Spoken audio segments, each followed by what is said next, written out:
I am ready. Serbisyong totoo ng GMA News. Lumakas at isa ng typhoon ang bagyong Kedan, habang isa pang panibagong bagyo ang posibleng pumasok sa loob ng PAR ngayong weekend. Huling namata ng Pag-asa ang Typhoon Kedan sa layong 720 kilometers, silangan-hilagang silangan ng Itbayat, Batanes. At taglay nito ang lakas ng hangin aabot sa 120 kilometers per hour malapit sa gitna at may bugsong 150 kilometers per hour. At kumikilos pa hilagang kanluran sa bilis na 11 kilometers per hour.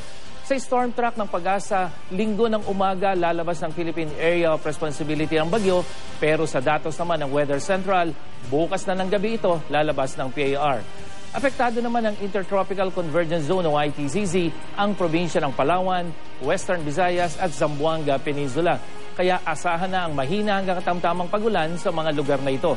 Sa Metro Manila, magiging maayos ang panahon ngayong weekend at sakali mang umulan, mahina lamang ito. Pinapayuhan din ng Pag-asa ang maliliit na sasakyang pandagat na iwasan muna ang northern and eastern seaboards of northern Luzon at eastern seaboard ng central Luzon. Posible kasing umabot sa 4.5 meters ang taas ng alon dyan. Samantala, isang panibagong bagyo ang binabantayan ng Pag-asa na posibleng pumasok ng PAR sa araw ng linggo. At sa oras na pumasok ito ng PAR, tatawagin itong Bagyong Ramil. Yan ang ating ulat panahon. Ako po si Nathaniel Cruz para sa I Am Ready, Serbisyong Totoo ng GMA News.